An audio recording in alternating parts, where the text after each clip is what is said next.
It got real bad for me when I stopped partying, because when I was partying around a bunch of people, I'm fucking drunk. So Yeah. it doesn't matter. Social settings now, like, if I don't know at least one person, dude, I'm fucking clammed up. I'm quiet. I'm not saying probably nothing. staring at my phone. Looking at my phone. Yeah, dude, and like people probably think I'm an asshole. Back in it, baby, just stay in a town. I'm on the edge, I ain't coming down. I get too Ladies and gentlemen, welcome to another episode of the Garbage to Gold podcast. Today, we are super lucky. We have the great and powerful Coty Kellison, BJJ black belt. So if you guys are into grappling, fighting, all that stuff, definitely stick around because we're going to have a good interview. It's always a pleasure to get to talk to somebody that is high-level grappler and just pick their brain a little bit. So for all you guys out there that really like grappling, this is your episode. Coty, thank you so much for being here. Thanks for having me, man. I know we've been talking about it for a while. We look forward to it. I think we've scheduled this 3 times now. Yeah. Yeah. One time I just forgot, and then I was like, oh, I was supposed to go do that. I'm not going to lie to you. That happened to me last weekend when you were like, yeah, come out. And I was like, oh, yeah, I'm doing that in the morning. Right. Yeah, and then we had another scheduling conflict. But I'm glad we're doing it now, though, man. It's good. Yeah. Have you done any podcasts before? I've done 2. Or three. I did Adam Meredith's when he was doing the I can't remember the name of his podcast. He doesn't do it anymore, but it was right when he was starting Imposed Will. I've done Josh McKinney's I Suck at Jiu-Jitsu podcast, and I've done my friend Carl Shepard's. He's got a podcast called The Missouri Line about just kind of like people that were born in Missouri and like their upbringings through all that and stuff. So right. Yeah. That's pretty cool. Mostly jiu-jitsu related, pretty much all jiu-jitsu related. Yeah. Or do you know, is that Aaron guy or Arian? What's his name? He does Easy Talk. Oh, is he no, still going? yeah, he is still doing. I haven't been on Arian's though. Also a good podcast. He has a lot of guys on there too. A lot of fighters. So where are you from originally? I was born in Poplar Bluff, Missouri. Poplar Bluff? Poplar Bluff, oh, dude, Missouri. I used to own a mobile home park there. That does not surprise me. I probably lived in that same mobile home. No, so I was born in Poplar Bluff, but I lived with me and my mom lived with my grandma in Wapapoa, Missouri, which is a little lake town. And so we lived in me, my mom, my brother, and then my aunt and 2 uncles all lived in this little trailer in Wapapoa for a long time. And then, of course, me and my mom moved around a bunch. It was like that trailer and then a trailer down the road, and then we moved to like East St. Louis when I was little. And then, no shit. Yeah, and we kind of lived around all around Missouri, but kind of southeast Missouri is kind of like what I would call my home base. Was there, is that kind of what got you into like fighting and stuff? It's just, I remember in where I'm from, the dudes that were living in the mobile home parks, they Scrapping were all the time. Scrapping. You had to scrap. That's the only thing to do. It was fight. No, I got into martial arts. Like I kind of just had like a natural wanting to do it because I grew up. I watched Power Rangers, Ninja Turtles, all Karate Kid, all that stuff. And then my uncle Louie moved with my older uncle John to Washington D.C. when he was there. And he started doing like submission grappling and stuff like that. So when he moved back, he started kind of showing me all that stuff, introduced me to the UFC, and then it just took off from there. And then I started doing Muay Thai when I was a little kid, and then that grew into judo. Judo grew into MMA. MMA grew into doing jiu-jitsu all the time. And so I've been just doing martial arts since I was a tiny kid. Yeah. How much older are you than me and Tyler? Or are you younger? A couple years. I'm 36. 36. So a couple years. So I met Tyler through the judo program at SEMO. Yeah. I was going to SEMO. He was a freshman, and he started doing judo, and I was already doing it. That's how me and Tyler met. Yeah, so I actually got into jiu-jitsu like right at the same time Tyler did, like in 2010, 2011. Yeah. But I just didn't stick with it. I just like, for whatever reason. Don't worry, he ain't training right now. You're going to catch up to him. Right. I hope. But I always think like, man, how different my life would be had I like gotten serious with jiu-jitsu in 2010, as opposed to like just over the past few years trying to get, Yeah. So this is what I say because I get a lot of that from people. Like, oh, I wish I would have, started or kept with it. And what I tell people is like, man, life happens. Right. And the good thing about jiu-jitsu is that it's always going on. Like there's no season. So jiu-jitsu is not going anywhere, especially now where there's a gym in every fucking town now. It's not like the old days when I first started where we were like, oh, holy shit, like this purple belt from St. Louis is moving to Cape to open up a gym. We were all blown away by it. Right. Now that we have 3 different black belts in town that all own their own gyms in Cape Girardeau now, which is, maybe not the best for business, but fuck it. Yeah, I mean, business-wise, maybe not so, but for the people who actually want to learn jiu-jitsu and like just jiu-jitsu as a whole, that's awesome. You know that there, like you said, almost every town has a gym now, so anybody can train, anybody can learn it, and it's like I don't think people realize how awesome jiu-jitsu is. Like just for like your body, it's a great exercise. It's good for your mind. Like, I get really, tensed up and unpleasant to be around whenever I'm not training. Same. And whenever I'm real bad. When I'm training, like my mood is just all so much better. But there's a lot you can dive into that too, like just like the science of like, exercising releases endorphins. That's part of it. But there's also a sense of community at your jiu-jitsu gym, and stuff like that. And then like I've always been a fan of, like the amount of people that jiu-jitsu brings into the gym that normally would not be interacting with each other. Right. You know what I mean? And like I'm a product of that. So my judo coach ran when I was a kid and I started judo. My judo coach ran a juvenile program for like at-risk youth. And he was doing a deal like would you rather serve out your entire probation or you can do 6 months of judo? And so he just wrote his PhD dissertation on it. He had a 0% recidivism rate for the kids that picked judo. And I think a lot of that, there's a lot of, in judo and jiu-jitsu, or any grappling art really, there's a lot of taking care of your partner. So you learn how to, be empathetic to your other partner's needs and things like that, which some people might not get in their daily lives. Also, it puts you around more productive members of society just naturally. Yeah. So when I was a kid and at-risk youth and I'm doing judo with like, this dude's an MMA fighter. This dude is a top lawyer. Just people that like come from different places and despite their circumstances aren't fucking up like I was as a kid. And it gave me as a child, a different view on life that hey, there are different options here. And I think that's a big thing, a big sense of the community, especially when you talk about grappling arts. Right. Like that's the thing with most people, it's like they need that structure, and the gym has a structure to it. Because if people don't have structure in their life, they almost 9 times out of 10 they just fall into something negative. Oh, it sucks, dude. It sucks. Especially young kids. Yeah, I was a little skateboard punk, dude.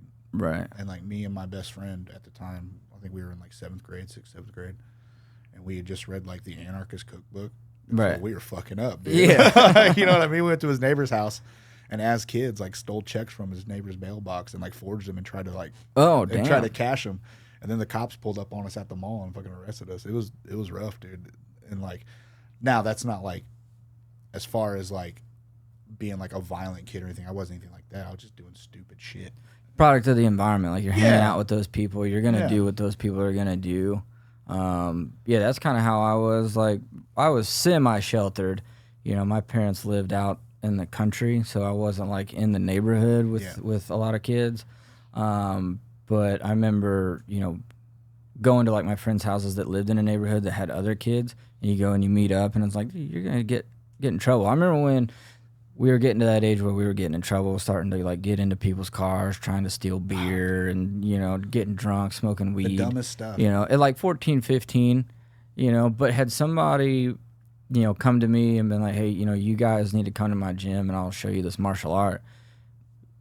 That probably would have been a lot more beneficial for a lot of us because I was different. All my friends that I hung out with growing up, and a lot of them are on dope now. Like my 5, 6 very best friends from high school all got on dope, and a couple of them are in rehab now. Mm-hmm. But just because they're in rehab, I can't hang out with them. They're so different now. They just they can't.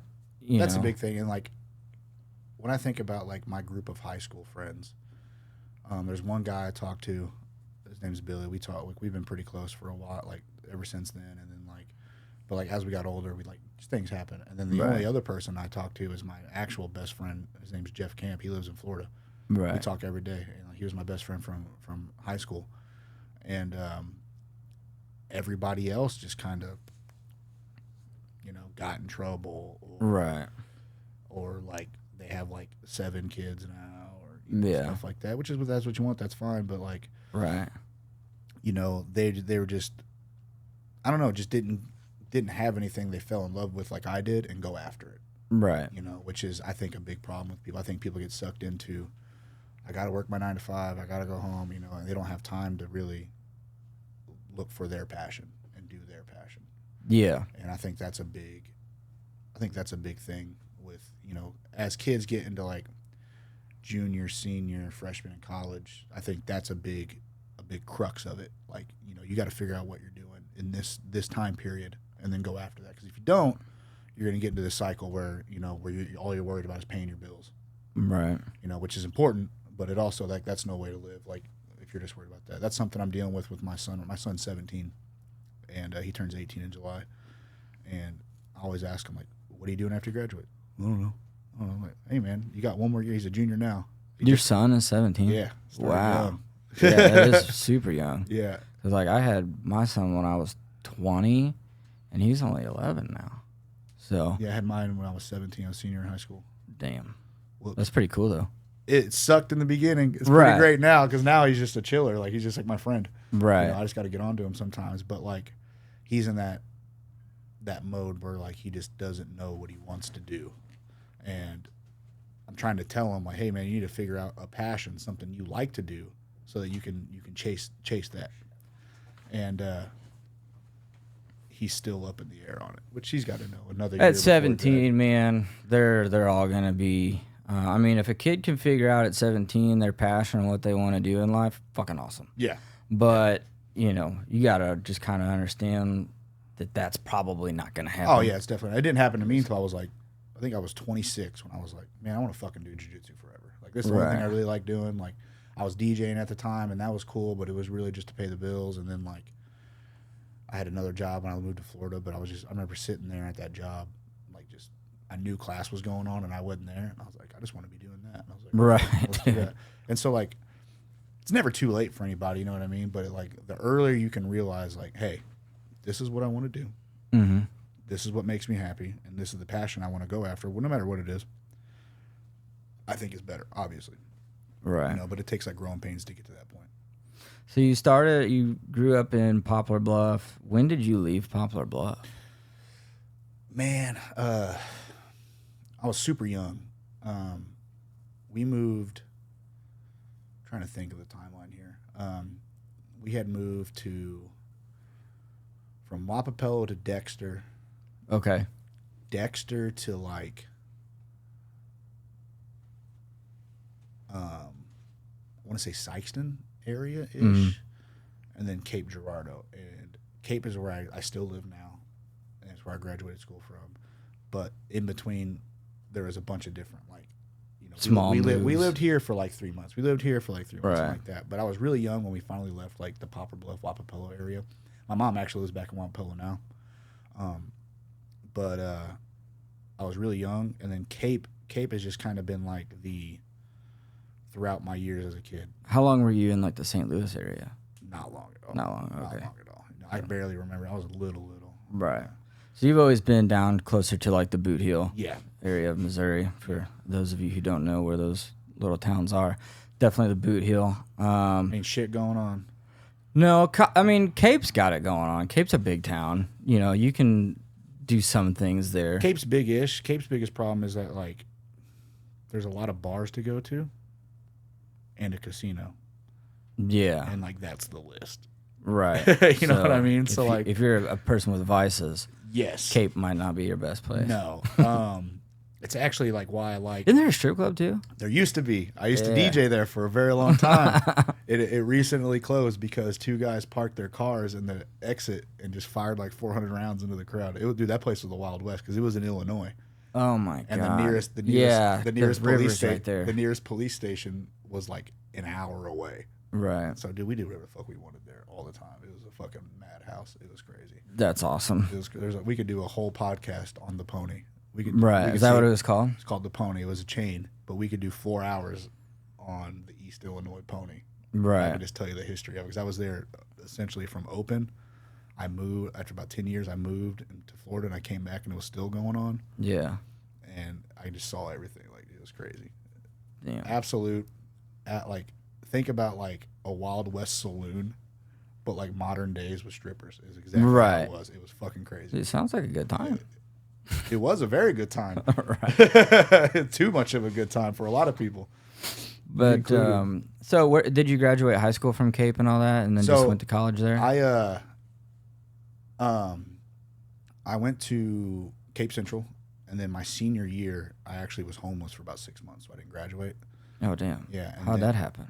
My mom is incredible.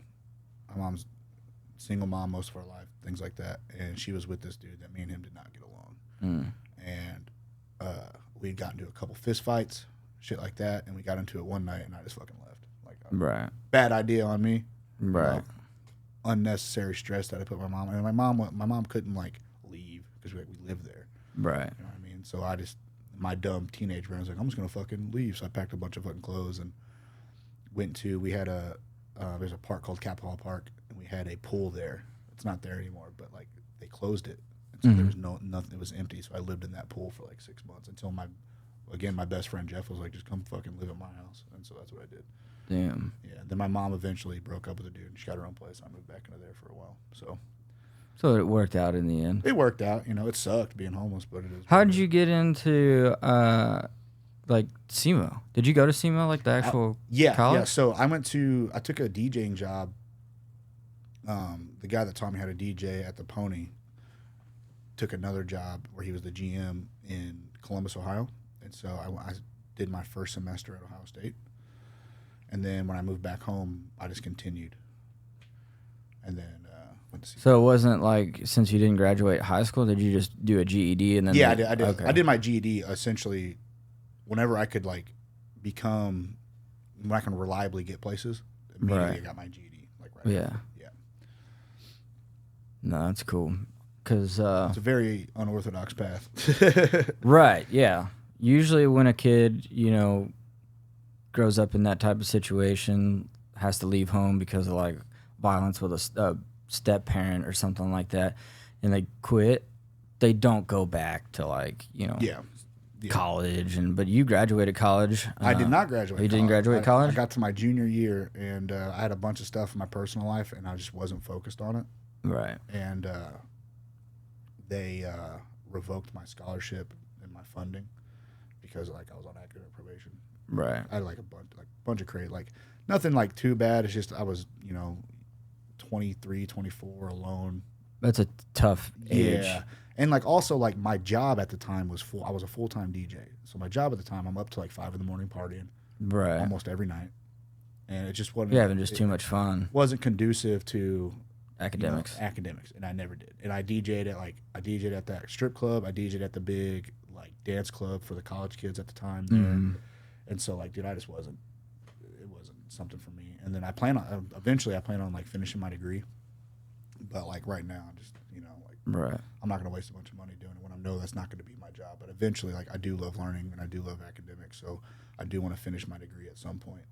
You're in Cape. You're about 23, and you know, working at the strip club, working at the clubs, and starting to get into fighting. And how old were you when you took that first MMA fight? 17. I was a fucking senior. So you're still in high school? I had all my fights in high school. Oh shit. Yeah. So you just fought like 4 times, just like. Yeah. So the guy who ran the MMA gym ended up closing because running an MMA gym is not financially lucrative. So I understand that. So then after that, I just started focusing. Well, actually, I was going to move to California to train full time, but then my girlfriend at the time got pregnant with our son, so I stayed. And just focused on judo and stuff like that. Yeah. It's hard to believe that was 17 years ago. Fucking crazy, bro. He turns 18 in July 4th. Wow. It's coming up. I'm not ready. Yeah, I don't know. I've got several kids, and my oldest is 11, and it's just like, man, he's going into middle school next year, and it's like, dude, I remember middle school like it was not that long ago. Dude, and that was a big change. It's funny you say that because I was just thinking about it on the way up here.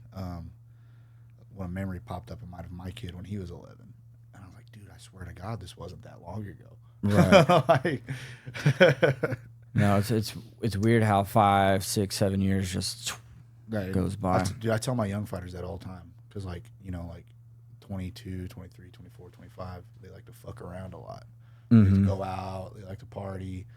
And I'm like, dude, you're going to wake up and be fucking 30, and you're not going to have the career you fucking wanted by the time you're 30. And I was like, and every single one of them are so good. I just try to get it to their head, like, man, you could really do this.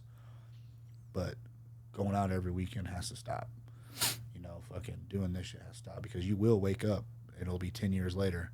Yeah. And you're not You'll have nothing to show for it. You're not going to be fucking psyched about where you are. Right. And I say that as somebody who did that, who lived through that.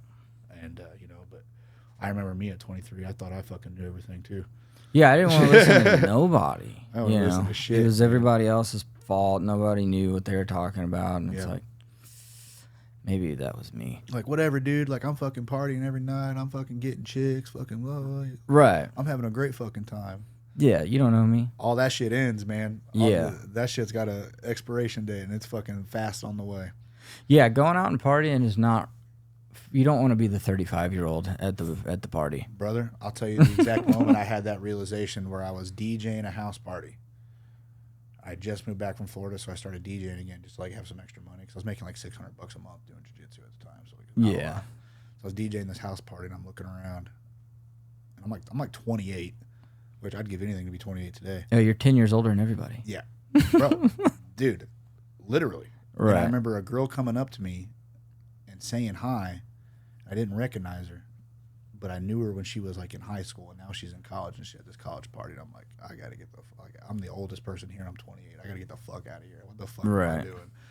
And like even now, like I don't go out to bars like downtown anymore.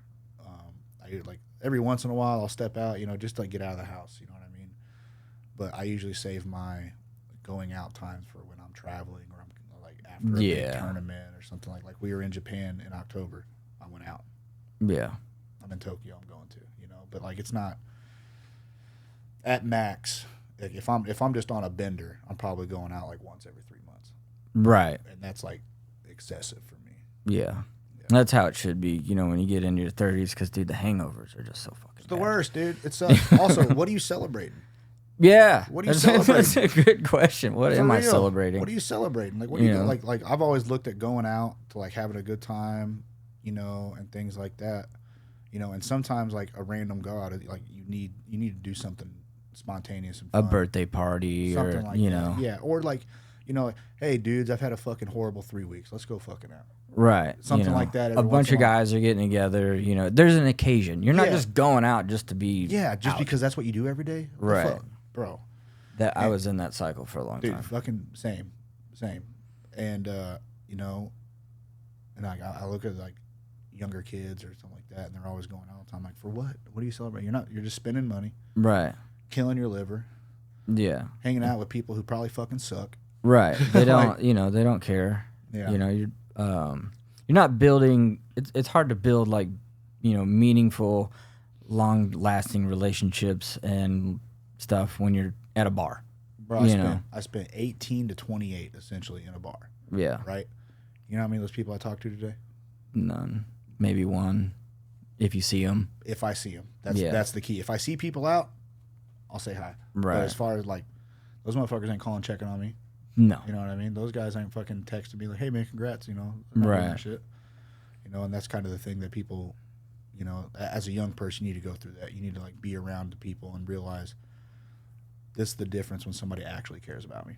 Right. Versus, you know and you can find that you can find those connections with people, and you can find that network in a gym. You're way more likely to find it there than anywhere else. You're way more likely to find that anywhere else than a bar.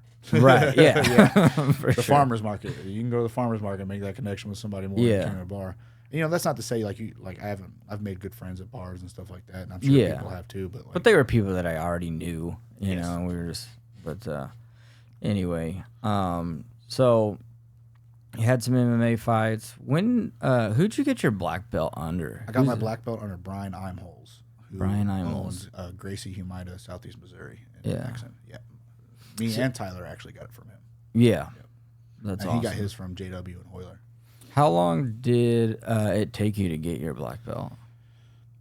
8 years. And you were training every day pretty much? Yeah. I also would won the Pans and Worlds at brown belt too, so that's kind of why that kind of 8 years is pretty fast.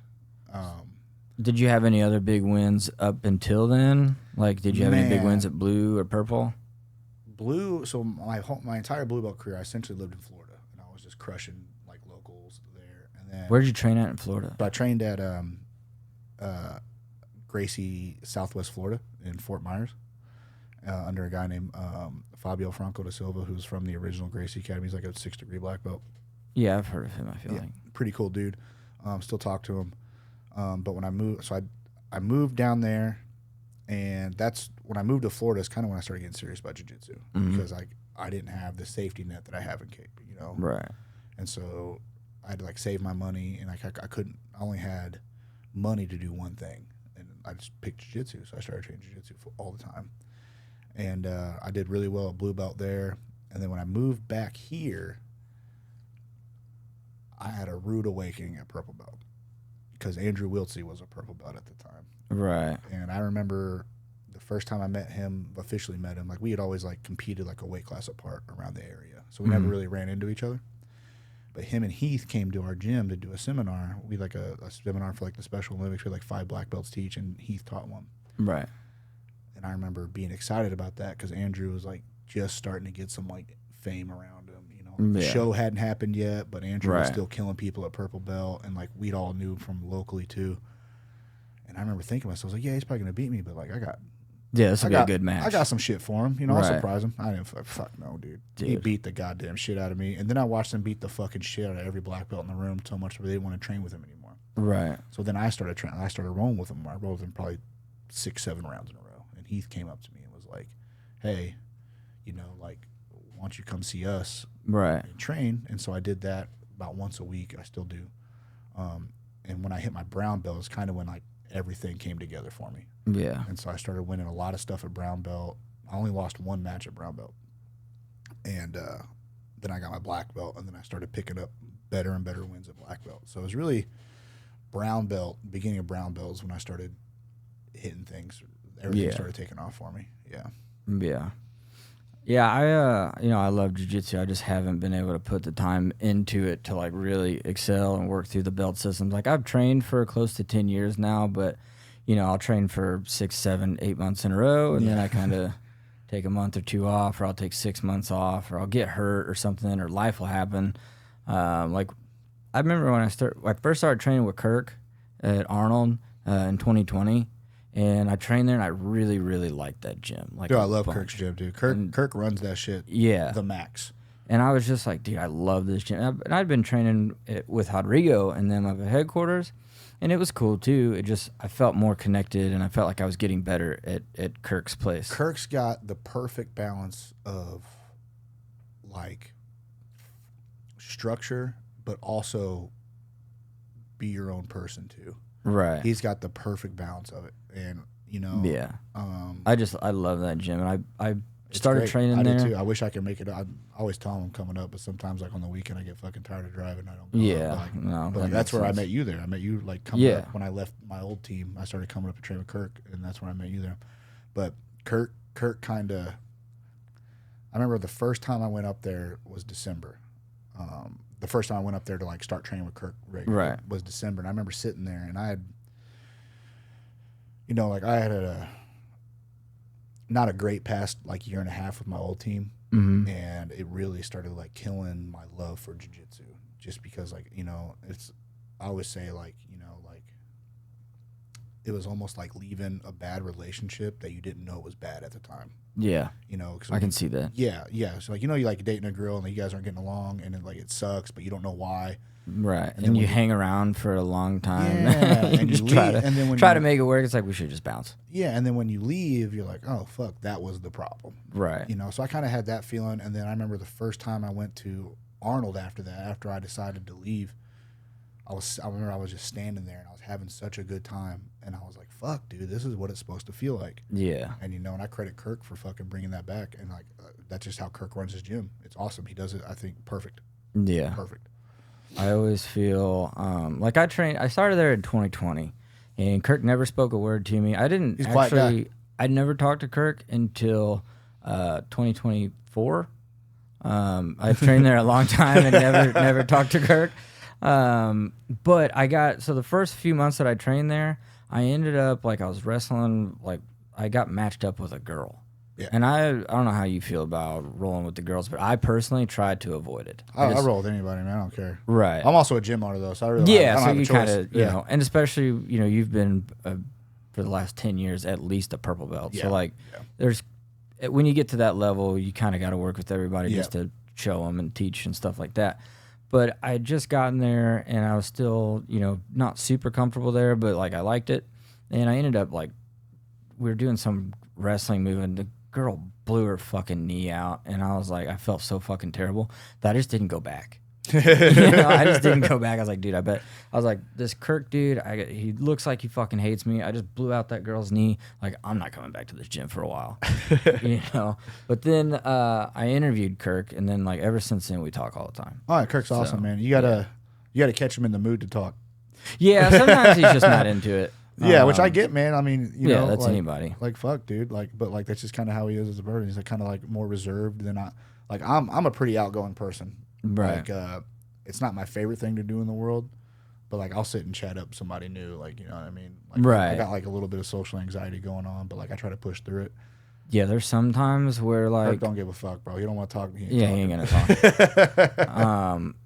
I struggle with that too sometimes, like in social settings, is like having a conversation with somebody new, because I'm just like, I don't know why. But, you know, sometimes I'll sit there and I'll talk to somebody. It's like this great immediate connection. And then sometimes I'm like so awkward. I'm just like, okay. It got real bad for me when I stopped partying. Yeah. Because when I was partying around a bunch of people, I'm fucking drunk. So it doesn't matter. You talk to anybody about anything. Social settings now, like if I don't know at least one person, dude, I'm fucking clammed up. I'm quiet. I'm not saying probably nothing. staring at my phone. Looking at my phone. Yeah, dude, and like people probably think I'm an asshole, but like, dude, I'm just fucking. I just good here. Right. I was always jealous of the people that can just like a guy like Tyler. Oh, dude, he's the best at it. He's the best at it. He'll talk to a room full of people like he's known them forever, and it's like, oh, I don't know any of those people. Yeah, I was like, damn. Yeah, he's good at that. He was playing mediator at his little party the other night because I was over there.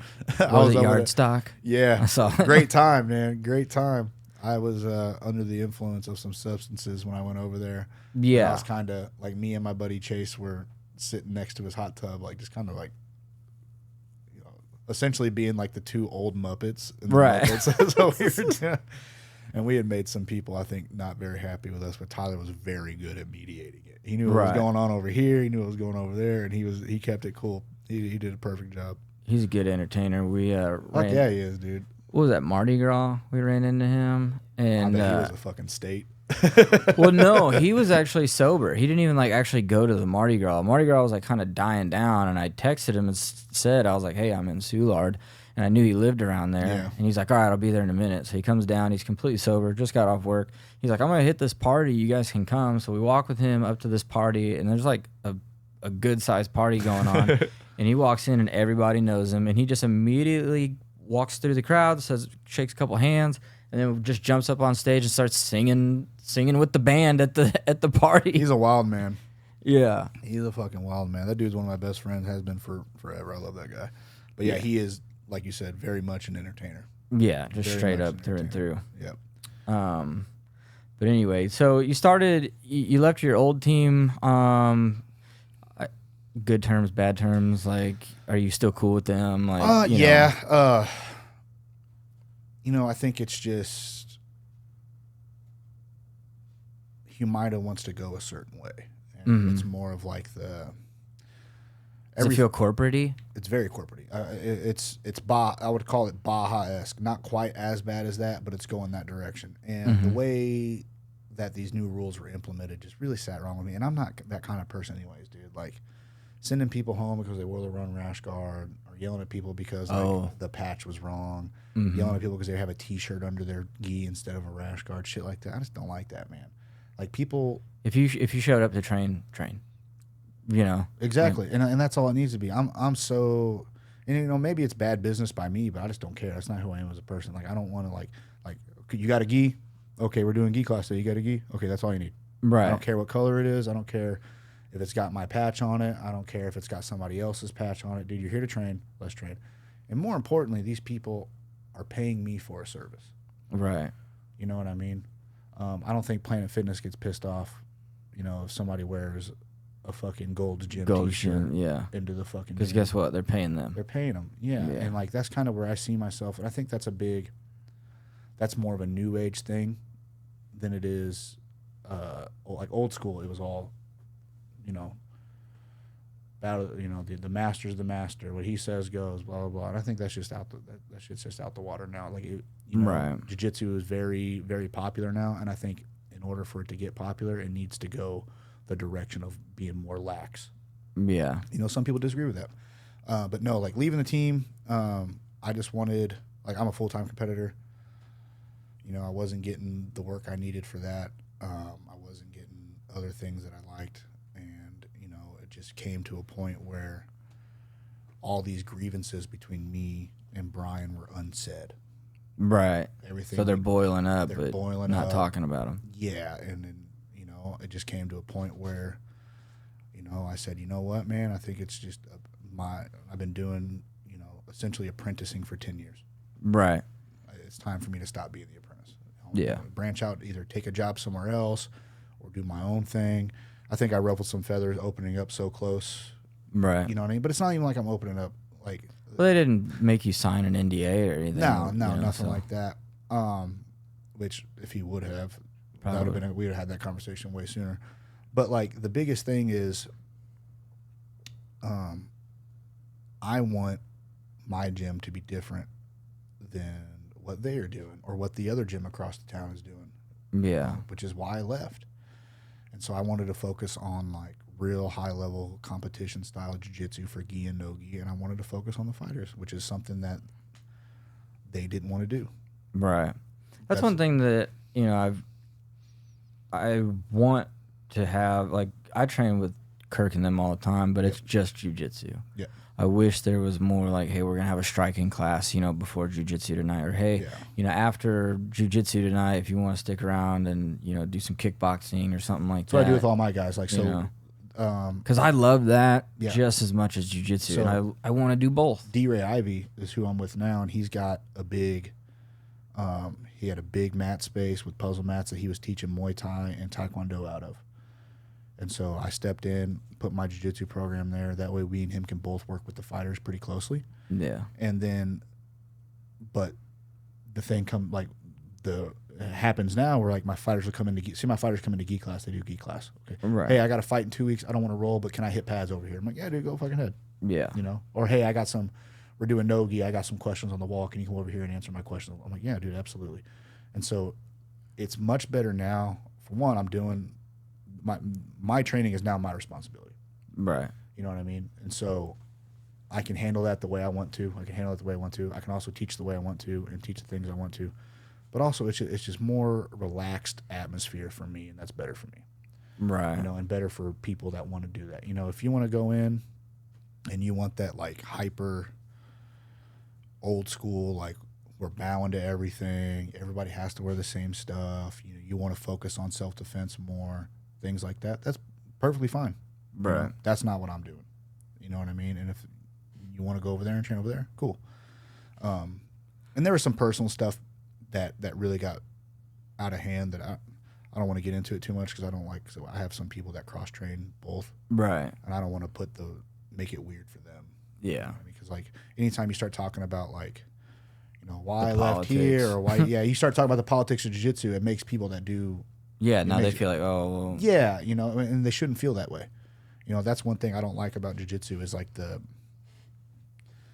demanded loyalty for stuff that shouldn't be. You know what I mean? Right. Like the student is paying the monthly fee. They're paying the service. How they want to use that service is up to them as long as they pay it. Right. And I can't say shit to those people. What they do outside the four walls that I occupy is none of my fucking business. Right.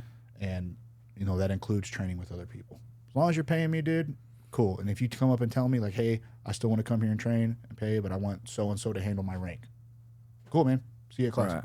That's kind of where I'm at with Kirk, is like, because I started with Rodrigo, with the Vaghi gym, But I feel way better training with Kirk and everybody that's down there. I just get along. I feel more grounded there, and I enjoy it more. It's great. Not against anybody, but I don't think anyone cares about that. But that's just how it worked out for me. Yeah, and I'm in a better place now. Like I'm under Heath now, so I'm PSF now, so Petticoat Submission Fighting, and so me and Heath have a great relationship. We always have since I met him, and What's it like being with PSF? Because they're like probably they're probably not the biggest like as far as number wise, but as far as notoriety, PSF is the mecca of jiu-jitsu team. It's awesome. It's awesome. I love my teammates being like-minded individuals like me. Mm-hmm. So everybody there competes. Not everybody, but for the most part, the people I hang out with over there, the people I train with, they all compete. This is their job, and so I get different things out of them than I would somebody that's a tough role, but he also is a hobbyist. Right. You know what I mean? And so, but it's great. I have really good friendships with everybody over there. Me and Heath's relationship is good. He actually surprised me the other day. I usually go there every Monday morning. Yeah. Right. But the way Mount Vernon. Yeah. Yeah. It's like an hour and a half from my house. Yeah. But I go there, I do the Murdoch ski class, and then afterwards me and Couch do no-gi stuff. And so I get really good instruction. I get really good training, this and that. But Heath doesn't go on Mondays. On Monday mornings, he's usually doing stuff. But he knew I hadn't been there in a couple weeks, and he got a hold of me, and he was like, "Hey man, you doing all right? Everything good?" I'm like, "Yeah, dude." He's like, "I haven't heard from you." I was like, "No man, I'm just grinding out, being busy." And and so it felt really good. I haven't talked to him in a couple weeks, and I haven't seen him in a couple weeks, but he still had the presence of mind to reach out and be like, "Hey, dude, you doing all right?" You know what I mean? Stuff like that. And so I really like that. I really like, and it's more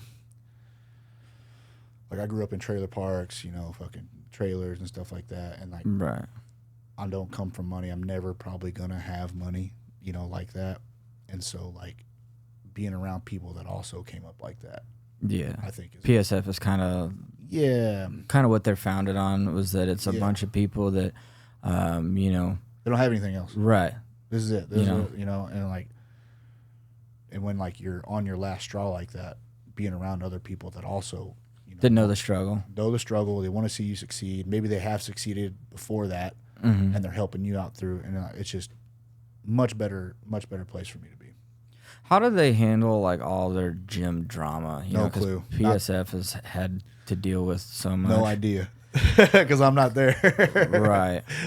How do you?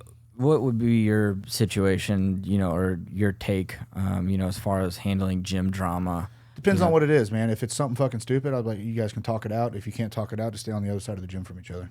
Right. If it's something serious, then I'll take a more hands-on approach to it. Like if a girl was uncomfortable with a dude, I would talk to the dude. I'd let him know where he's fucking up, and if he didn't like what I said, he can fucking leave. Right. Shit like that. And luckily I haven't had that yet. Right. You know what I mean? See, that's why I don't even roll with the girls. I'm just I don't need to. You don't need. You're not gonna learn anything from me. Right. Right. More so not necessarily I've worked with Dakota. Yeah. But that's different. Beast, She's like an instructor. Yeah, but stuff like DMing your female training partners after class and shit like that. Yeah. Dude, no, don't do it. Don't do it. It ain't there, dude. Right. You know what I mean? Shit like that. Such a, if she reaches out to you, okay. Yeah. So I'm not a big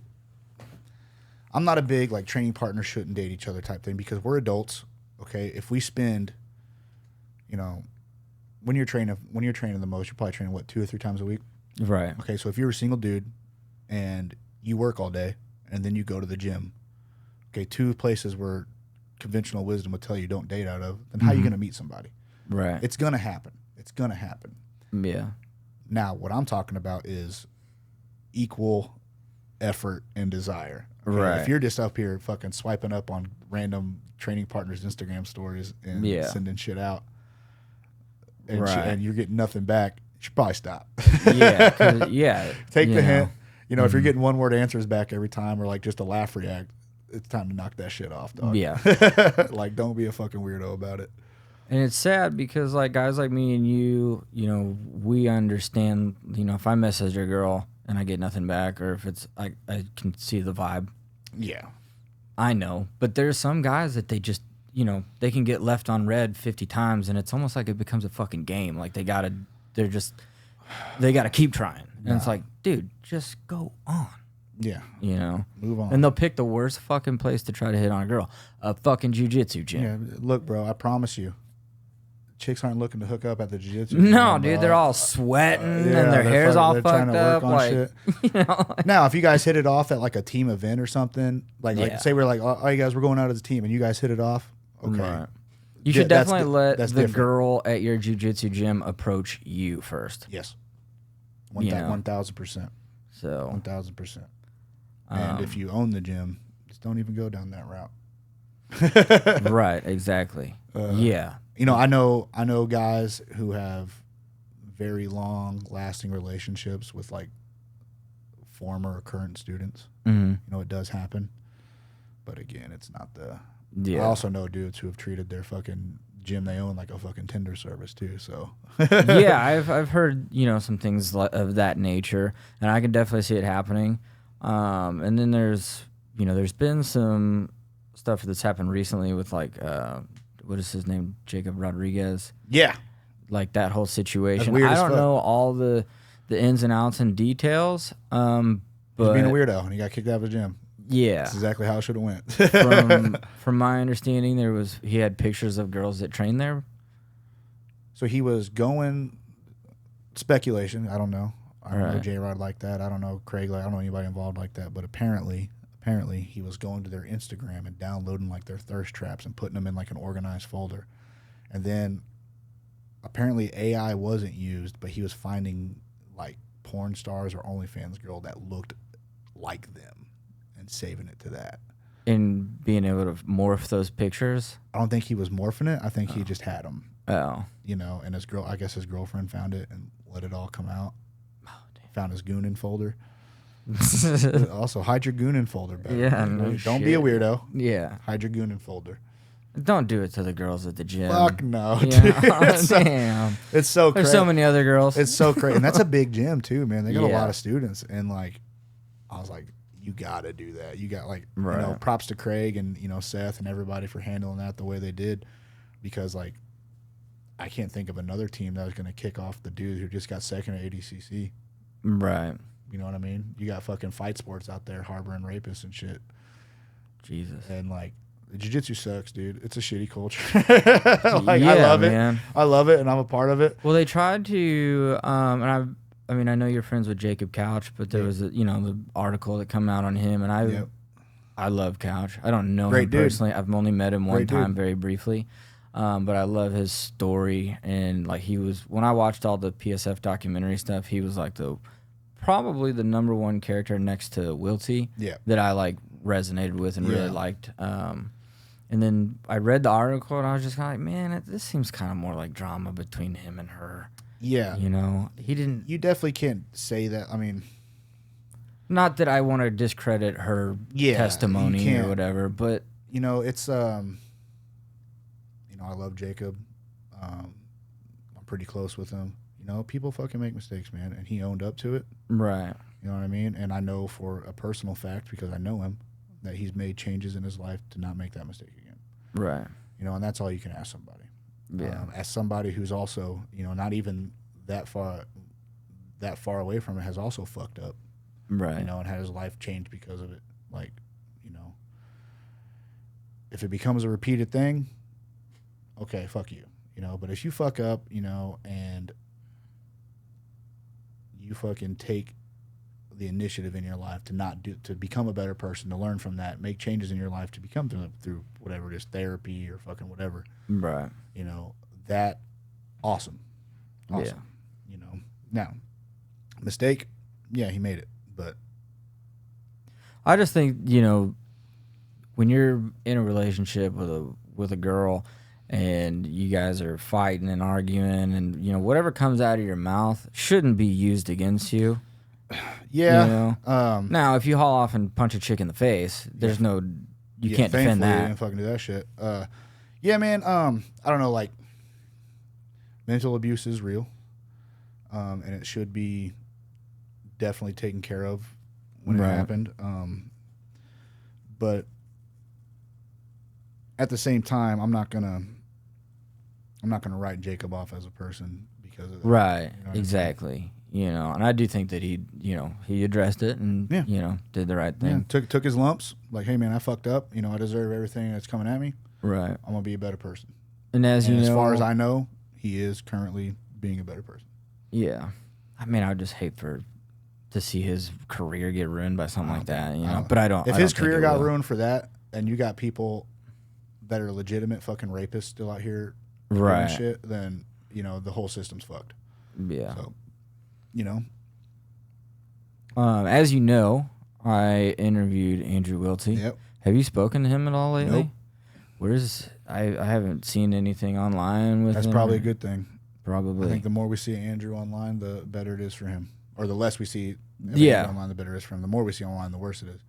No, I haven't talked to Andrew. Last time I talked to Andrew, I told him that until he starts taking his mental health seriously and Right. being very proactive, then he does not have access to me. Right. And that sucks. I love Andrew like a brother. Yeah. But the things that happened last year were not an isolated incident. And the first time it happened, I was pulled in the middle of it. And I told him I wasn't doing that shit again. Yeah. And he didn't like that I said that. Said some choice things about me, Yeah. But it is what it is. I hope he's up in Crum Island, trying to better himself and taking his brain seriously. Yeah. I seen him. We went up and visited with him. He was really nice. Yeah, but Andrew's a great guy when everything upstairs is working the right way. Andrew's a great guy. He was telling me, that he wanted to come back and he was going to compete and he had this kind of like a game plan for what he was going to do. I don't think that's a good idea. Personally, I don't think it's going to happen. I don't think that. I think whatever he went through last year, that last episode that went on, I think that kind of just rattled him to the point where there's no return. Bro, it's not even what he did to himself, which I'm sure is catastrophic. Right. It's what he did to everybody else. Yeah. There was so much. I mean, every day was something new. Right. He fucking nuked every bridge in jiu-jitsu that not even was built at the time, could have been built. He nuked out of orbit. Yeah. And now he's got to deal with that. Yeah.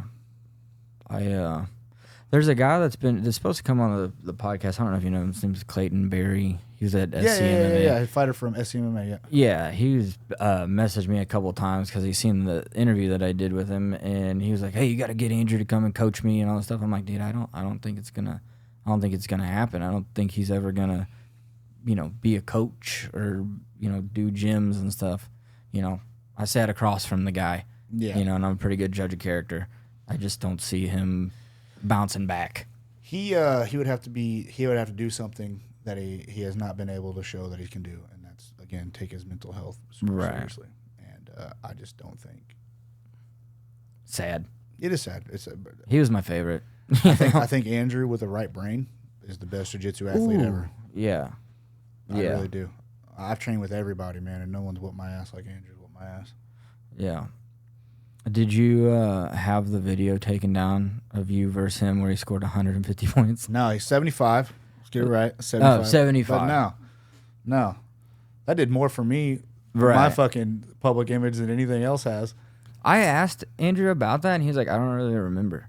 I'm like, "How do you not remember that?" So I just got my black belt, and so I jumped into the black belt Fuji. Yeah. And he had him, and I jumped into masters. He jumped into the adult division, and everybody left the division, so we didn't have a match. And so he was like, "Hey, why don't you come down to adult so I can get?" Because he was fighting Gabriel Almeida the week later. He's like, "I want some mat time." I was like, "All right, cool." So I went down to adult, and they posted like the matchup, and so they let everybody know that me and Andrew were fighting each other, and everybody started coming up to us like, "Oh, you guys are gonna fucking go. Right? Like, yeah, this is awesome." Hyping it up. Yeah. And so I was just being a dickhead, and I was teasing him. I was like, "Yeah, bro, I'm gonna beat him. First match, I'm taking his dog. Second match, I'm gonna beat him again. I'm gonna take Bird." Yeah. And so I started just joking with him about that. And he was like, "I'm gonna set the points record on you." And he did. He did not. He tied it. Oh, he tied it. He tied it. So I win. That's my gold medal. Yeah. That's the best way to look at it. It's like, hey, I actually won. Yeah. There was a point where he had my back with 75 with like 30 seconds left, and he was trying to undo his legs to put me in a different position to get more points, and I just held his legs and backpack. Yeah. I watched it, but what year was that? Fuck, dude. I feel like it was pre-COVID. It wasn't pre-COVID because I got my black belt in 2020. Okay, so it was probably like 2020 then. Yeah, it's probably summer of 2020. Yeah, somewhere around then. That's awesome. But yeah, funny time. I get noticed from that. I get noticed from two things in public. One, I did a judo in the street video for Budo Brothers that's got like 1 million views on YouTube. Oh, that's badass. It's not that great. We did it for charity, so I don't get to see none of that. Oh. And then two, that Andrew video. Yeah. It's always like, did Andrew really beat you 75-0? I'm like, yes, he did. Were you trying? Like, yes, I was. Yeah, I was trying. Yeah, man. That dude is crazy good at jiu-jitsu. Yeah. Yeah. Like all good artists, though, the upstairs is not right. It needs to be. Yeah. And that's sad. It is. But hey, man. But I think, PSF has done some amazing things. That's a great gym. And, Heath, I think, is just as good as a John Danaher, when it comes to that. Heath's a great motivator. He's a great coach, but I think he's the most underrated coach. Yes, I think his biggest strength is his ability to turn the people that are around him into great motivators and great coach, like Spatch, incredible coach. Couch coached me at Oklahoma City. Couch not even training the gi. Right. Excellent coaching. And then you got the Murdoch brothers who are also going that way too. George Valadares, who's opening up his own gym in North Texas. Like, his ability to turn the people around him into mini versions of him is incredible. Right. He's incredible. Yeah, good communicator. Yeah. Great communicator.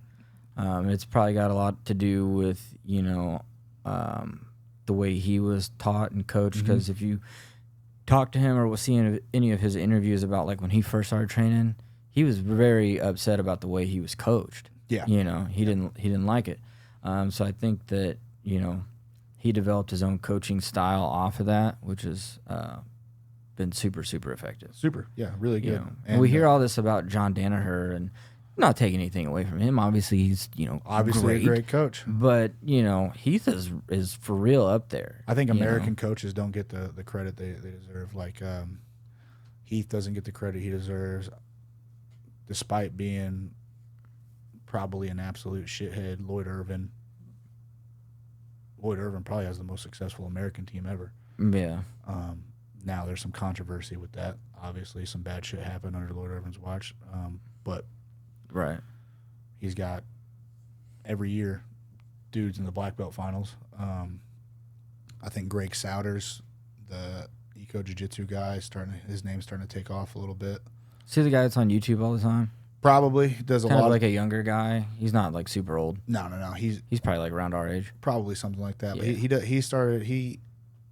he's credited with heading the economic jiu-jitsu wave. Or the ecological? Yeah, or is that what they call? Yeah, ecological. Yeah, sorry. The ecological. What is that? It's essentially a way of learning. It's like game-based learning. So, like, if we were doing an ecological jiu-jitsu class right now, I wouldn't teach you any moves. I would put you in half guard, and I'd say, all right, your job is to get your chest on top of his chest with this grip. Okay. And so it's essentially... It's almost exactly how Kirk runs. I like it. I don't think you can, until somebody proves me wrong, I don't think you can take somebody white to black world champion with that. It's essentially broken down positions. Right. Broken down positional sparring, which we positional spar in my classes all the time. Yeah. But I'm also teaching stuff. Until I see otherwise, because this is apparently science-based, so you got to come back with the evidence. Right. This is a hot button topic in jiu-jitsu, bud. Yeah, I know. You just stumbled onto it. I've seen it. I'm like, I think saying one way of learning better than the other is stupid because people learn differently. I'm a visual learner, right? I can get a lot out of watching people do moves, and I can almost always put that back in my thing without drilling them. All the time. Now I do like drilling. I drill too, but I drill things I see. Right. And so, that's how I learn. I have a couple students that learn very well from the ecological way. I have a couple students where I have to be very blatant about what I'm saying to them because they will listen to 100% what I'm saying. So I got to go, yes, you need the underhook. Here's the underhook. Here's under the head, you know. And so some people learn by getting taught techniques. I don't think one way is better than the other. I think you should probably incorporate all of it, right, at some level.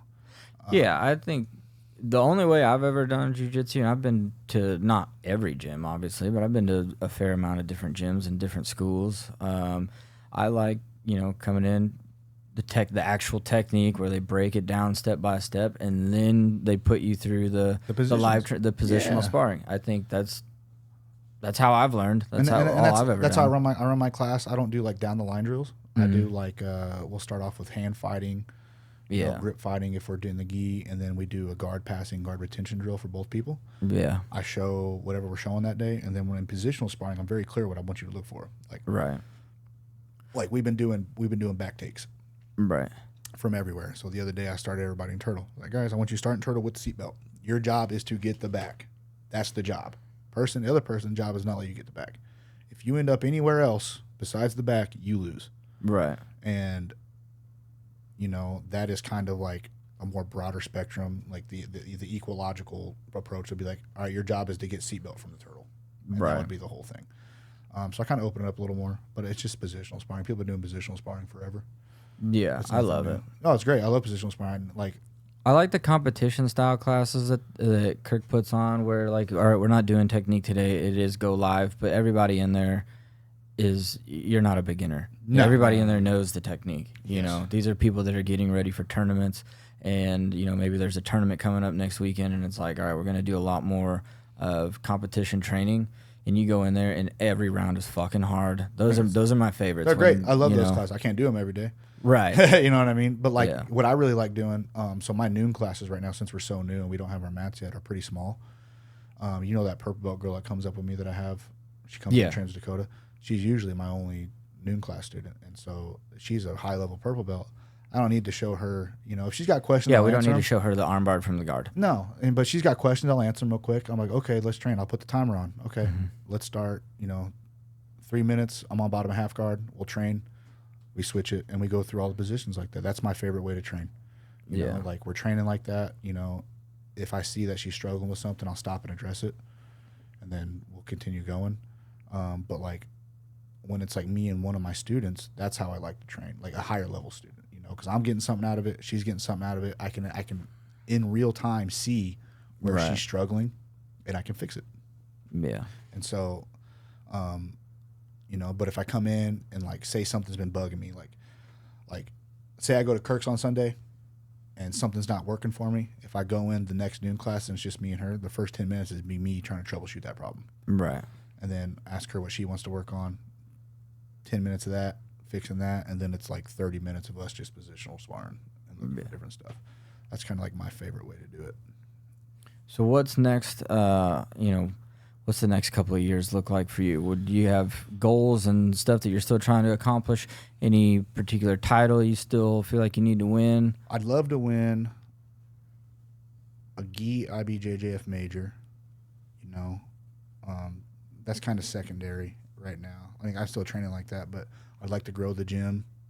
You know, I have the Cape gym and I have the gym in Sykeston. This gym in Sykeston is pretty self-sustaining. Like, we're pretty small, but it's paying for itself. Yeah. Which is cool. But I'd love to grow the Cape gym. I'd love to grow my competition team out of there. And I'd love to grow that next level of pro fighter out of that gym.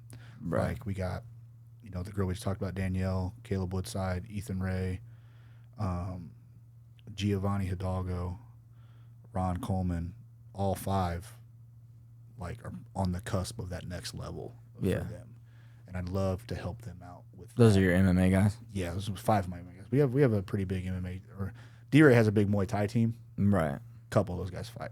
Yeah. And I got some newer guys that are coming in now that I've started doing the jiu-jitsu out of there that are starting to, like, either revamp their amateur career for fighting or start it. And so I'd really like to just focus on that and do that, while also in the meantime, you know, since we're training, I'm training all the time, so I can still compete at a high level. I'd love to win a gi major. I'd love to win the All Japan because I go to Japan a lot. And then other than that, man, just fucking every once in a while take a fucking cool trip, eat some good food. Yeah. I'm pretty simple man. I like to do jiu-jitsu. I like to eat good food. That's really it. Yeah, no, that sounds great. I always try to ask, like the MMA guys or jiu-jitsu guys, like, what's next on your agenda, because I've interviewed, Wiltsey, I've interviewed Kirk and like Dakota Bush. I don't know if you know him. Yep. And I just like to ask the guys, like, how long do you think you're going to do this? What's the next big thing that you're trying to accomplish? Because we have to have some goals. Yeah. If you don't have any goals, then you're just bored. Man, I always told myself I was going to stop competing at 45. But then every time I'm in, like, Master Worlds, I see, like, some dude that's 56. Bro, older, like 60, 70. I'm like, fuck it, dude. Yeah. Like, all right. See? We're out here. A lot of people see that and go, fuck that. I see that and I go, okay, if he's doing it, then that's what's up. I've got plenty of time. Is it gonna be a priority of mine to go win that one match I'll probably have that day? Right. No. But like I'm out there.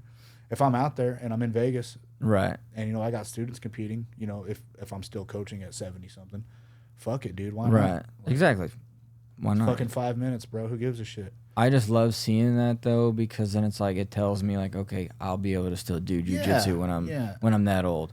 Because the sport is really hard, and there are times where, I'm 33 now and I'm like, man, how much longer am I even going to be able to do this? Look, dog, I'm telling you right now, once I hit 45, I ain't doing no more comp classes. I ain't doing no more hard wrestling practice. Yeah, dude. I'm rolling with white belts only. Right. If I win the tournament, fuck yeah. Well, tiny white and blue belts only when I'm 45. Yeah. Like, Kirk wants me to compete, and I'm telling, like, I want to. I do. I've only done a few competitions, but I'm like, Kirk, until I can get my diet right, get my training right, and I'm like, I really feel like I can win a tournament, I'm not even going to put myself out there. I don't like forcing people to compete or even like pressuring them to, because I think jiu-jitsu should be whatever you want it to be. If this is your social outlet, it's your social outlet. If it's your fucking, this is what I do on my free time to fucking take my mind off shit, that's all it has to be. It be whatever you want. I do think that even if you're not training full time or you don't really care about competing, I think you should do one jiu-jitsu competition just to feel like, just to feel what it feels like when somebody's 100% trying to beat you. Yeah. Because that's as close you're going to get to a self-defense situation. Yeah. You know what I mean? Because in the gym, if you got like-minded motherfuckers and you're like, hey, we're going to beat the shit out of each other today, awesome. Yeah. That doesn't happen most of the time. You know what I mean? Usually like, oh, I'm going to take a couple rounds off. Like, this guy passed my guard, fuck it. Yeah. You know what I mean? But there's not really a lot of that at Kirk's. I feel like everybody at Kirk's is trying pretty damn hard. Kirk's a hard-nosed motherfucker, bro. Yeah. So that culture bleeds through. And there's not a lot of white belts at Kirk's gym. It's all blue and purple. Yeah. Pretty much everyone's blue and purple. There's a few white, but usually the white belts are like either brand new or they've been aware of jiu-jitsu for a while. They just haven't been to the gym in forever. I'm kind of at the point where like the white belts, I'll destroy the white belts. And I can even beat a blue belt every once in a while, maybe not submit them, but I don't train consistently enough and I don't compete. Yeah. So I'm like kind of that guy in the middle. They're like, well, do we give him a belt? Like, because he might be here for 3 months straight, but then we don't see him for a month. I'm also kind of, since I am under PSF, people assume I'm a fucking hard ass on belts. Right. Now, I have a rule that my judo coach instilled on me, where his baseline for promotion was, you should be able to walk into any gym in the world and show that you know the basics of what your belt holds. He goes, I don't need you to beat anybody. I don't need you to go out there and dominate everybody on the mat. But wherever you go, you're representing me and my coaching ability. So you need to know that baseline. And that's kind of how I am. Like, right. Like I have, a bunch of, like, my students in Sykeston are not, none of them, like, there's a couple guys that like to compete a lot, but none of them are, like, hardcore, like. Right, where it's all the time. Yeah, and so I judge them differently, Somebody walks in there, I'm going to use Danielle as an example again, because she trains the most. I'm not going to treat Danielle the same for her promotions as I am, like, a mom of 3 who just does this on the side. Right. You know what I mean? Danielle wants to be, a world champion fighter. this chick just wants to come in and fucking not have her kid scream at her for a fucking hour.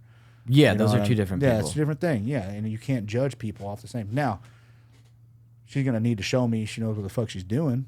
Right. But at the same time, I'm not gonna be like, oh well, you know, you didn't win Worlds this year, so Yeah. no belt for no you. belt for you. Yeah, you know, like, so I'm a little bit more lax than most people, I would say, under the association about it. But it's also because, like, I know, you know, if I had a gym where it was all competitors, I'd be a hard ass to everybody. Yeah. But I have a gym where, like, one person's a competitor. So, like, Right. it's a little different. And then, like, you know, every once in a while, those people do compete. And, Yeah. you know, I've never once had somebody I've given a blue belt to do a blue belt competition. And I was like, ah, fuck, they're not a blue belt. Right. Like, you know what I mean? Yeah, the belt system is so strange. Like, there is a lot of emphasis on it. And I try to tell myself, like, that it really isn't that big of a deal. Doesn't matter. But for me, you know, it is kind of weird walking into the gym and it's like, you know, people are like, how long have you been training? I'm like, oh, fuck, a long time. And they're like, why is your belt white? And I'm like, because I'm an idiot and I never tested up. I've never. Bro, I got a blue belt that trains with me now, who was a blue belt when I was blue belt. Right. You know what I mean? So yeah, but it's the same thing, man. He's a fucking surgeon. Like, yeah, you know, like, he comes in when he can. Like, you know, he might fucking take 3 months off, 4 months off, 5 months off. But right. that's how he is, bro. He don't give a fuck. I want nothing more than to train every single fucking day. And if I could, I would, you know, pay people to come in and to, like, right here and just train me here. Yeah, yeah. You know, but it's just not on the table right now. No. You know, maybe someday, but, you know, the most I can realistically get to the gym is like maybe twice a week. You know, the most that I ever trained, which was from last October till like present day, was like we were going, what, 3 times a week maybe? And I loved it. I wanted great. to be there every day, but, you know, you follow me on social media. Like, you're a busy I've got motherfucker, a bro. bunch of fucking kids. I've got another one on the way. I'm rental properties, the podcast, all kinds and of trying shit, to do bro. the podcast, and, you know, we're just barely getting to the surface. Yeah. You know, I have so much other shit that I'm trying to get involved in. I tell people, like, some of my students or some of the parents that bring their kids, are like, oh, it's cool, you get to do this every day. I'm like, you know, it is cool. I do love it, but at the same time, like, this is not a glamorous life. I'll never have, like, I'll probably never own a fucking big house. You know, I'll probably never have a car that's worth more than, you know, $13,000 and stuff like that, which is fine because I don't want that stuff. Right. But, you know, so, like, when I tell people, I'm like, yeah, you know, I'm following my dreams and stuff, but also, like, don't idolize me because I'm cool with fucking the bare minimum just so I can do what I want to do. I was like, fucking people that fucking do a bunch of shit they don't want to do to grind hard to fucking help their families out. I think that's way more impressive than Right. I was gifted a situation where I can do jiu-jitsu every day. Yeah. Because it was a gift. You know, Brian did gift me that. Yeah. You know, if it wasn't for Brian, we wouldn't be having this conversation right now. You know, so it was a gift, you know, and I just happened to be in the position where I can fucking drop everything and move back to Missouri to, you know, Yeah. like, full on focus on jiu-jitsu. I think that the gym, you know, there's some super wealthy gym owners out there, and I think yeah. it's possible, you know, if you have that scale mindset, you know, anything's possible. But I was also thinking this the other day, you know, when you get on, like, the topic of money and finances, like, I've heard people say a lot, like, oh, I'll never have something like that because I can't afford it. And it's like, well, you know, Yeah, let me It's caveat. not- Let me that's not caveat. everything. Let me caveat with what I said with a little bit of personal look into me. I also don't care to learn that stuff. right. You know what I mean? Like, I'm very The money isn't everything. No, yeah. You know. Like, I've started learning more about, like, how to, like, better my finances and stuff like that, just because I am out on my own now and I need to learn Right. stuff. But at the end of the day, dude, like, I told somebody this the other day, like, what would you do if you won the lottery? I was like, same fucking thing I'm doing now. Yeah, I'd exactly. probably travel You know, more. I I'd would probably- just have more money. I wouldn't worry about shit. Yeah. You know what I mean? I would probably travel a little bit more. But at the end of the day, dude, I'm doing what I love. Yeah. That's I got to struggle. Like, I do some very tricky accounting when I'm paying my bills every month. But, like, other than that, I just wouldn't do that anymore, you know? right. But, so, like, just people want different things, man. And I think that You know, I was lucky enough to be able to do what I do for a living. You know, even if it is like a minuscule one. You know, right? So, as long like it's jiu-jitsu, running a jiu-jitsu gym, even if it isn't lucrative, like, okay, imagine you had to go shovel shit all goddamn day, and that didn't pay well, you know? Like, or even if it did pay well, you still got to hang out and poop all fucking day. Dude, I've been offered, like I've had people like guys on their own construction, like, bro, I'll fucking come pay you $30 an hour to fucking do construction with me on the weekends. I'm like, dude, I just don't want to. I'd rather do jiu-jitsu for free. I'd rather, not even that. I'm sore. I'd rather just sit at home. Yeah. I'd rather sit at home and eat my ramen noodles. Yeah. Like, fucking. I'm nursing a bad back injury right now.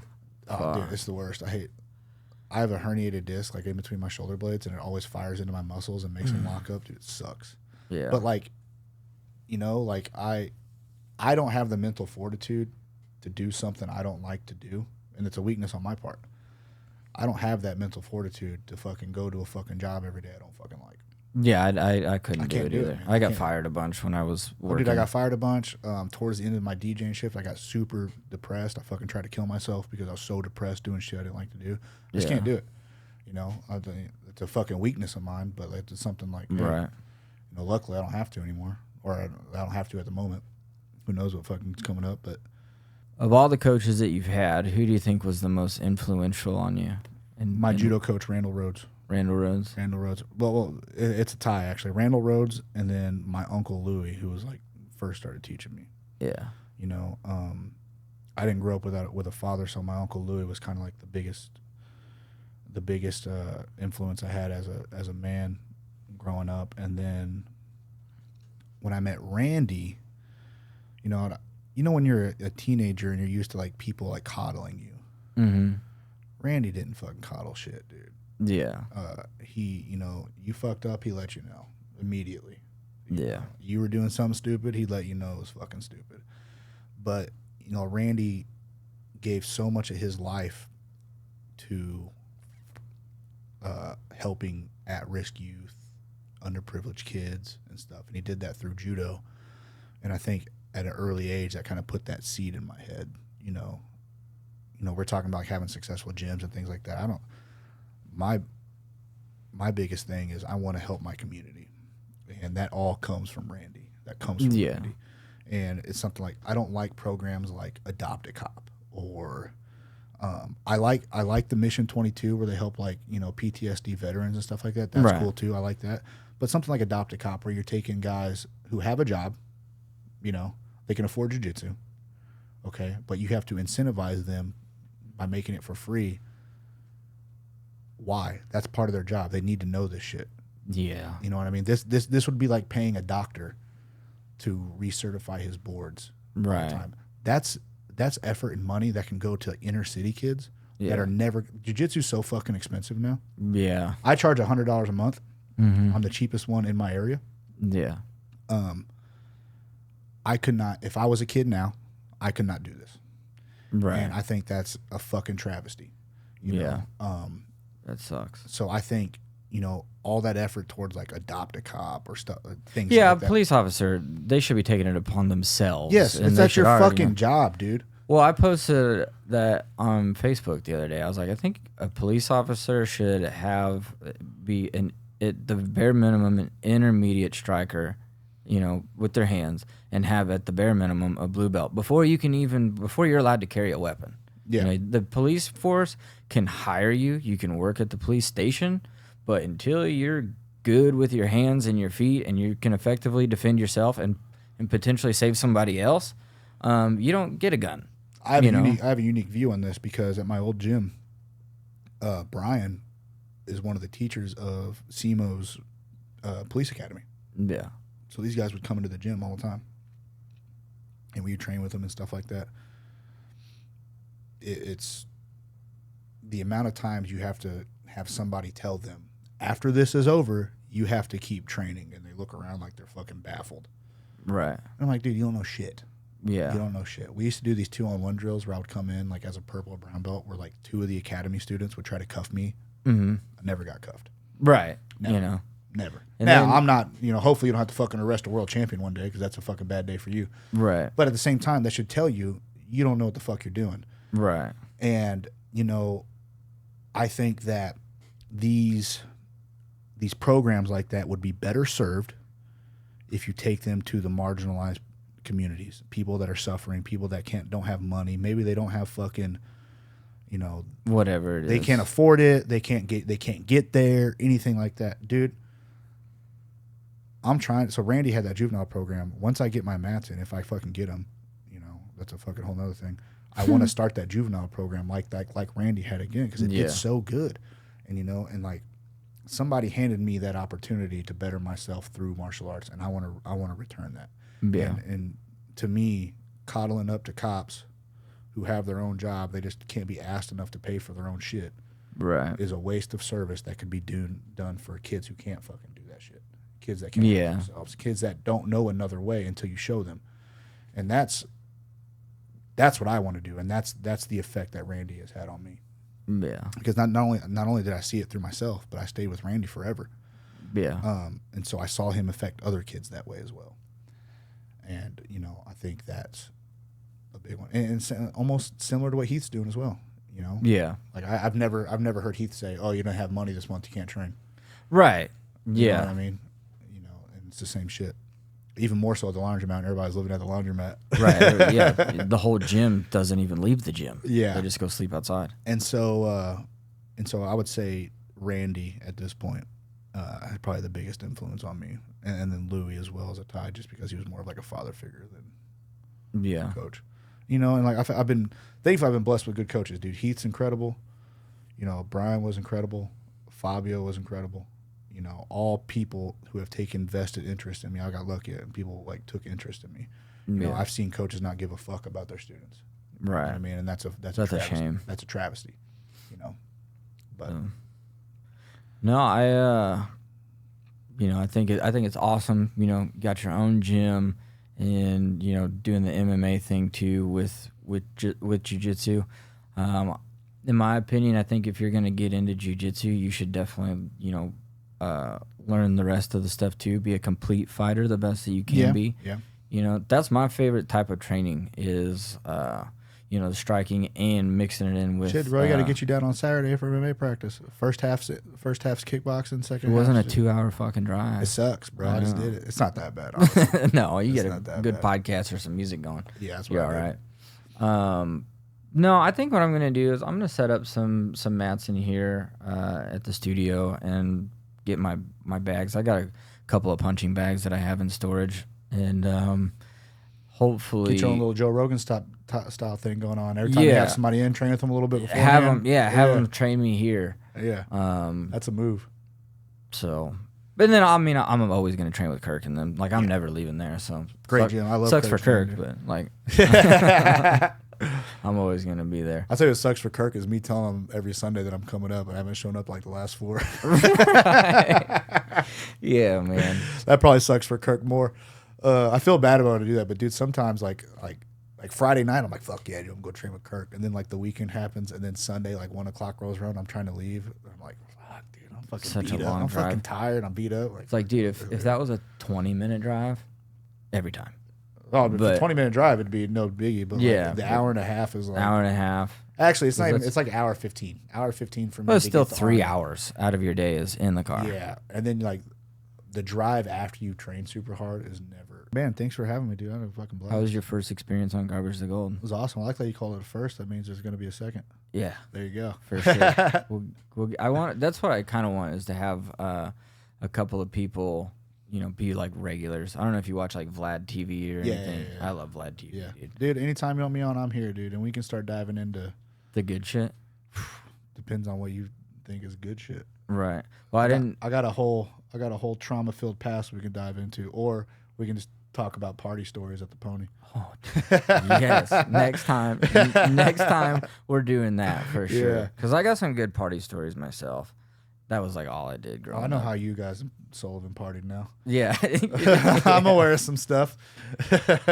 All right. Well, that wraps it up, ladies and gentlemen. Coty Kellison, black belt jiu-jitsu. Thank you so much for coming on today. You, man. I appreciate it. We're going to have you back for sure. Absolutely. It was a good time. Hopefully we don't keep running into shit next time we schedule it. Well, now that we've done it, we know how it works. So should be a lot easier. The floodgates are open. All right. Appreciate it. We'll see you guys in the next one. Back in it, baby, just staying in town. I'm on the edge, I ain't coming down. I get too high, I'm afraid of the ground. I'm young and I'm paid.